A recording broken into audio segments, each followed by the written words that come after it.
Assalamualaikum warahmatullahi wabarakatuh. Alhamdulillahirabbil alamin wassalatu wassalamu ala asyrafil anbiya'i wal mursalin sayyidina wa maulana Muhammadin wa ala alihi wa ashabihi ajmain. Rabbi syrah li sadri wa yassir li amri wa hlul 'uqdatam min lisani yafqahu qawli. Rabbi zidni ilma warzuqni fahma. Amin ya rabbal alamin. Saudara-saudari, alhamdulillah kita pada kesempatan kali ini masih dianugerahi kesehatan dan kesempatan untuk belajar bersama lagi, kita berdiskusi. Kali ini adalah tentang tentang hipotesis. Nanti akan kami jelaskan definisi, fungsi, bentuk, cara penyusunan, dan contohnya. Oke, saudara-saudari, kita mulai bersama-sama agar mendapatkan manfaat dan berkah dari Allah Subhanahu wa Ta'ala dengan membaca basmalah bersama-sama. Bismillahirrahmanirrahim. Saudara-saudari, apa itu hipotesis? Hipotesis berasal dari kata hipo yang artinya di bawah dan tesa yang artinya kebenaran. Artinya kebenaran yang masih di bawah, artinya yang masih sementara, yang masih perlu dibuktikan untuk muncul sebagai satu kesimpulan yang benar. Hipotesis adalah suatu dugaan yang perlu diketahui kebenarannya, yang berarti dugaan itu mungkin benar, mungkin juga masih salah. Itu adalah hipotesis. Hipotesis merupakan jawaban sementara terhadap rumusan masalah penelitian. Namun bukan jawaban yang tiba-tiba kita karang, yang istilahnya langsung jatuh dari langit. Tidak, tetapi itu akan ada cara-caranya sendiri, akan kita sampaikan di slide berikutnya. Dikatakan sementara karena jawaban yang diberikan baru didasarkan pada teori yang relevan, belum didasarkan pada fakta-fakta empiris yang diperoleh melalui pengumpulan data. Umpamanya saya membuat satu instrumen yang namanya Jiwa Damai, yang Anda pernah mengisinya itu. Nah, itu disusun berdasarkan teori-teori, yaitu diantaranya adalah teori yang diberikan oleh Imam Ghazali dan dikembangkan lagi oleh Syekh Muhammad Ihsan Dahlan dari Jambes, dari Kediri. Nah, itu adalah didasarkan pada teori relevan. Nah, belum didasarkan fakta-fakta empiris. Nah, fakta empiris itu adalah dengan pengumpulan data. Nah, bagaimana cara merumuskan hipotesis? Yang saya sebut hipotesis itu bukan jatuh dari langit yang tiba-tiba. Ini ada satu diagram. Yang pertama kita harus lihat dulu rumusan masalahnya seperti apa. Nah, rumusan masalah tentu itu dibuat berdasarkan latar belakang. Latar belakang itu dirumuskan juga berdasarkan tema yang kita teliti. Masalah-masalah apa yang berkembang di tempat penelitian kita itu. Nah, dari situ setelah rumusan masalah dilakukan kajian sistematis terhadap teori penelitian terdahulu yang didasarkan akal sehat atau secara ilmiah. Nah, dari sini kemudian dirumuskan hipotesis. Nah, berarti ini harus dikaji dulu secara sistematis teori-teori yang ada, penelitian-penelitian yang sudah dilakukan seperti apa.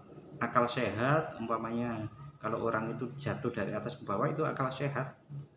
Ya, dari situ kemudian dirumuskan hipotesis.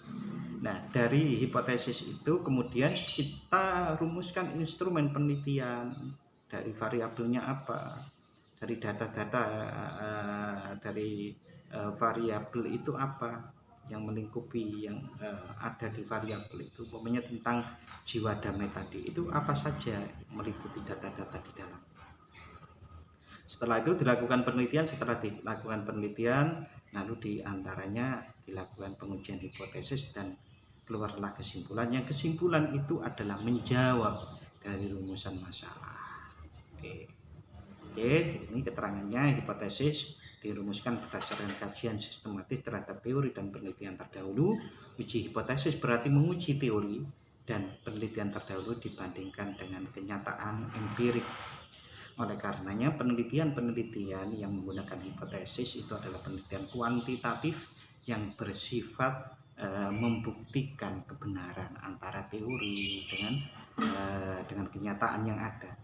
Bisa jadi muncul dari hasil itu adalah sebuah teori baru atau teori yang melengkapi teori-teori yang lama, atau mempro atau pro terhadap teori itu maupun kontra terhadap teori-teori tertentu, atau bahkan menemukan betul-betul suatu teori baru dari hasil proses itu. Oke, ini nanti akan Anda pahami lebih lanjut kalau sudah melalui metodologi penelitian. Dan memang mata kuliah metodologi penelitian dengan statistik itu adalah sebetulnya satu. Oke, saudara-saudari, apa itu yang dilakukan dengan kajian terhadap teori? Yang pertama, yang untuk merumuskan hipotesis, kita memerlukan kajian kritis terhadap teori dan hasil penelitian. Peneliti melakukan analisis secara kritis terhadap teori-teori dan hasil penelitian yang telah dikemukakan. Paling tidak kalau skripsi itu ada 8 penelitian terdahulu dan 8 teori-teori yang berkembang di buku-buku. Dalam analisis ini, peneliti akan mengkaji apakah teori-teori dan hasil penelitian yang telah ditetapkan itu sesuai dengan objek penelitian atau tidak.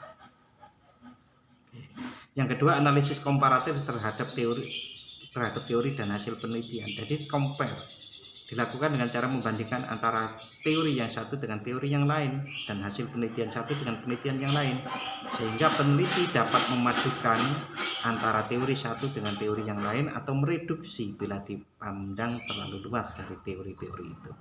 Ini adalah cara-caranya. Jadi antara teori yang satu dengan yang lain dibandingkan lalu dianalisis. Oke, saudara-saudari, yang ketiga adalah sintesa kesimpulan teoritis. Di sini sintesa kesimpulan sementara, yaitu perpaduan sintesa antara variabelnya satu dengan variabel yang lain, akan menghasilkan kerangka pikir yang selanjutnya dapat digunakan untuk merumuskan hipotesis. Salah satu contoh, umpamanya kalau kita meneliti tentang hubungan intensitas membaca Al-Quran dengan jiwa damai, nah antara variabel ini ada kesamaan apa yang bisa dihubungkan sehingga membentuk kerangka pikir itu dari teori itu. Oh, ternyata di dalam intensitas membaca Al-Quran itu ada rasa ingin berbakti, rasa mengingat Tuhan, rasa ingin berinteraksi dengan Tuhan, sehingga memunculkan jiwa yang damai. Oke, kerangka pikir yang dihasilkan yang keempat dapat berupa kerangka berpikir yang asosiatif atau hubungan maupun komparatif atau perbandingan. Nah, kita membandingkan umpamanya antara perempuan mahasiswi dengan mahasiswa itu, apakah ada perbedaan jiwa damainya. Nah, itu kita hubungkan dengan berdasarkan teori-teori yang ini. Oke, hipotesis, misalkan kerangka berpikirnya, jika komitmen kerja tinggi maka produktivitas lembaga akan tinggi. Maksudnya jika komitmen kerja karyawan itu tinggi maka produktivitas lembaga akan tinggi. Di contoh saya tadi, apabila intensitas membaca Al-Qur'annya tinggi dengan keikhlasan, maka akan memunculkan jiwa damai yang tinggi. Hipotesis yang dapat dibuat adalah ada hubungan yang positif dan signifikan antara komitmen kerja karyawan dengan produktivitas kerja. Ada hubungan yang positif antara intensitas membaca Al-Quran dengan jiwa damai mahasiswa PAI. Umpamanya seperti itu. Bila kerangka berpikirnya berbunyi karena lembaga A menggunakan teknologi tinggi maka produktivitas kerjanya lebih tinggi dibandingkan dengan lembaga B yang teknologi kerjanya rendah. Hipotesisnya berbunyi terdapat perbedaan produktivitas kerja yang signifikan antara lembaga A dan lembaga B. Ini adalah hipotesis karena kerangka berpikirnya seperti ini. Oke, fungsi hipotesis adalah hipotesis merupakan kesimpulan sementara sebagaimana dijelaskan tadi. Dikatakan sementara karena jawaban yang diberikan baru didasarkan pada teori yang relevan, belum didasarkan pada fakta-fakta empiris yang diperoleh melalui pengumpulan data. Jika hipotesis sudah diuji dan dibuktikan kebenarannya, maka hipotesis tersebut menjadi suatu teori. Jadi sebuah hipotesis diturunkan dari suatu teori yang sudah ada, kemudian diuji kebenarannya dan pada akhirnya memunculkan teori-teori baru. Oke, saudara-saudari, hipotesis yang akan diuji dan merupakan jawaban sementara terhadap rumusan masalah dinamakan hipotesis kerja atau hipotesis alternatif HA atau H1, dan sebagai lawannya adalah hipotesis nol. Hipotesis kerja disusun berdasarkan atas teori yang dipandang handal, sedangkan hipotesis nol dirumuskan karena teori yang digunakan masih diragukan kehandalannya. Ini hipotesis nol merupakan hipotesis yang menyatakan hubungan atau pengaruh antar variabel sama dengan nol atau tidak ada. Atau dengan kata lain, tidak terdapat perbedaan, tidak terhadap hubungan, atau tidak terdapat pengaruh antar variabel. Sedangkan hipotesis alternatif merupakan hipotesis yang menyatakan adanya perbedaan, adanya hubungan, atau adanya pengaruh antar variabel. Tidak sama dengan nol. Atau dengan kata lain, terdapat perbedaan terhadap hubungan dan atau terdapat pengaruh antar variabel. Dalam contoh tadi berarti ada hubungan atau ada pengaruh antara intensitas membaca Al-Quran dengan jiwa damai. Berikutnya saudara-saudari tentang bentuk-bentuk hipotesis. Bentuk hipotesis itu ada deskriptif, ada komparatif, ada asosiatif. Apa itu deskriptif, apa itu komparatif, apa itu asosiatif sebagai berikut. Hipotesis deskriptif contohnya jiwa damai mahasiswa PAI adalah tinggi. Jadi hanya mendeskripsikan, tidak menghubungkan, tidak membedakan, tidak membandingkan, tidak mencoba mencari pengaruhnya atau tidak mencari prediksinya. Hal ini merupakan hipotesis nol karena jiwa damai diharapkan tidak berbeda secara signifikan dengan jiwa damai yang ada pada populasi. Hipotesis A-nya atau hipotesis alternatifnya atau hipotesis kerjanya, jiwa damai mahasiswa PAI tidak sama dengan tingkat tinggi. Oke saudara-saudari, berarti ini hipotesis alternatifnya adalah jiwa damai mahasiswa itu tinggi ya, maaf ini salah. Yang berikutnya bentuk hipotesis yang kedua yaitu hipotesis komparatif. Hipotesis komparatif merupakan jawaban sementara terhadap rumusan masalah komparatif. Pada rumusan ini variabelnya sama tetapi populasi atau sampelnya berbeda atau keadaan itu terjadi waktu yang berbeda. Seperti saya contohkan pada tes kemarin itu adalah sampelnya berbeda, yang satu sampelnya mahasiswi, yang satu sampelnya adalah mahasiswa. Rumusan masalah komparatifnya adalah apakah terdapat perbedaan jiwa damai mahasiswa dengan jiwa damai mahasiswi putra dan putri. Hipotesis komparatifnya yang hipotesis nol atau H0-nya tidak terdapat perbedaan jiwa damai mahasiswa dengan mahasiswi. Hipotesis alternatifnya terdapat perbedaan jiwa damai mahasiswa dengan mahasiswi PAI dengan jiwa damai mahasiswi lebih tinggi daripada mahasiswa. Nah ternyata kemarin sudah kita hitung, ternyata hasilnya tidak ada perbedaan. Yang ketiga bentuk hipotesis yaitu hipotesis asosiatif, yaitu jawaban sementara terhadap rumusan masalah asosiatif, yaitu yang menanyakan hubungan atau mencari hubungan antara dua variabel atau lebih, sehingga kemarin ada korelasi atau hubungan sederhana antara X1 dan Y atau X1 X2 dengan Y, berarti korelasi ganda. Anda bisa lihat kembali di video-video yang kemarin. Apakah terdapat hubungan antara intensitas membaca Al-Quran dengan tingkat jiwa damai mahasiswa PAI? Maka hipotesis penelitiannya, ini rumusan hipotesisnya. Hipotesis penelitiannya terhadap hubungan yang positif dan signifikan antara intensitas membaca Al-Quran dengan jiwa damai mahasiswa PAI, dan sudah kita buktikan di video yang kemarin, di korelasi sederhana ada korelasi yang signifikan. Contoh paradigma penelitian rumusan masalah teori dan hipotesis ini sebagai ilustrasi secara singkat agar Anda memahami secara komprehensif. Pada setiap paradigma penelitian minimal terdapat satu rumusan masalah penelitian, yaitu masalah deskriptif. Umpamanya judul penelitian hubungan antara intensitas membaca Al-Quran dan jiwa damai mahasiswa PAI.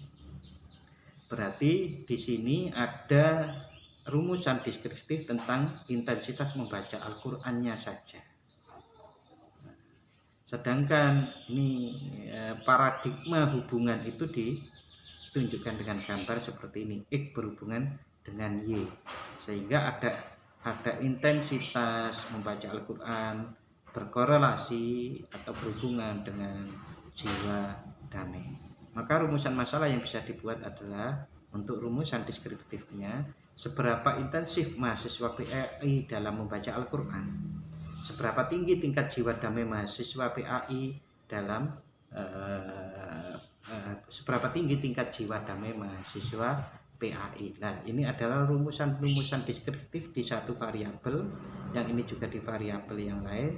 Berarti satu variabel, tiap variabel diurai dulu, baru kemudian dihubungkan. Kalau sudah diurai apa sesungguhnya yang terjadi dengan intensitas mahasiswa PAI dan apa yang terjadi, apa gambaran apa yang ada di tingkat jiwa damai mahasiswa PAI, baru kemudian dihubungkan. Ya, ini sebagai ilustrasi saudara-saudari, kalau kita umpamanya ingin membahas sesuatu maka harus kita bongkar dulu teorinya secara lengkap. Mirip seperti itu.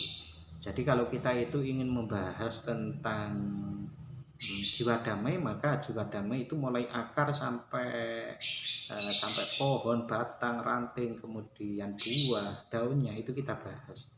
Nah, seperti ini kita membahasnya gitu, menggambarkannya secara lengkap dulu, seberapa intensif sih, seberapa tinggi kah gitu. Lalu kemudian baru dihubungkan. Nah, teori masih tentang intensitas dan membaca Al-Quran itu, umpamanya teori yang ada. Membaca Al-Quran meningkatkan intensitas zikir. Zikir adalah kesadaran akan posisi kehambaan dan keyakinan akan kemaha kasih, sayang dan kemaha agungan Allah Subhanahu wa taala. Tingkat jiwa damainya mahasiswa PAI adalah tinggi karena berada dalam lingkungan dan bidang ilmu yang berorientasi, bertujuan ke pemahaman tentang posisi kehambaan dan keyakinan kemaha kasih, kemaha sayang dan kemaha agungan Allah Subhanahu wa taala. Nah, oleh karena itu saat kita menghubungkan antara dua ini, maka oleh karenanya dengan intensitas dan pemahaman yang mengarah kepada kesadaran akan posisi kehambaan dan keyakinan akan kemaha kasih, kemaha sayang dan kemaha agungan Allah Subhanahu wa taala, maka terhadap hubungan yang positif dan signifikan antara intensitas membaca Al-Qur'an dengan jiwa damai mahasiswa PAI. Ya, teorinya seperti itu. Umpamanya contoh yang lain ada membahas teori motivasi belajar dengan prestasi, maka teori-teori tentang motivasi dilihat dulu, teori-teori tentang prestasi dilihat dulu, ada hubungan enggak. Nah, kalau ada hubungan dijadikan begini, oleh karenanya motivasi berhubungan dengan prestasi belajar. Mudah-mudahan dua contoh ini bisa memahamkan saudara-saudari dengan baik. Maka rumusan hipotesis penelitian yang bisa dibuat dari teori-teori ini dengan paradigma ini yang menjadi rumusan seperti ini, lalu kemudian ini teorinya. Nah, rumusan hipotesis penelitiannya, intensitas membaca Al-Quran mahasiswa PAI adalah baik dengan rata-rata 1 minggu sekali. Intensitasnya itu 1 minggu sekali rata-ratanya. Tingkat jiwa damai mahasiswa PAI adalah baik dengan nilai 3 dari skala 4. Kalau 4 ini sangat baik. Terdapat hubungan positif. Nah, ini adalah hipotesis deskriptifnya, ini hipotesis asosiatifnya. Terdapat hubungan positif dan signifikan antara intensitas membaca Al-Quran dengan tingkat jiwa damai mahasiswa PAI UII. Nah, itu gambarannya. Jadi kita sudah mempelajari dari awal tadi tentang definisi, lalu bentuk hipotesis, fungsinya, lalu kemudian contoh-contohnya seperti ini. Nah, bagaimana dengan uji hipotesis? Korelasi asosiasi seperti apa, korelasi ganda seperti apa, t-test seperti apa, uji hipotesis, prosedurnya, prasyaratnya, bahkan cara memaknainya sudah disampaikan pada video yang kemarin saat kita membahas tentang video korelasi sederhana di link ini video korelasi ganda di link ini. Nah, ini juga video t-test di link ini. Nah, ini semuanya nanti link-link ini akan saya letakkan di deskripsi video di YouTube. Oke, saudara-saudari, mudah-mudahan apa yang saya sampaikan bisa dipahami dengan baik dan bisa dipraktekkan dengan baik. Oke, selamat belajar, semoga sukses. Terima kasih. Wassalamualaikum warahmatullahi wabarakatuh.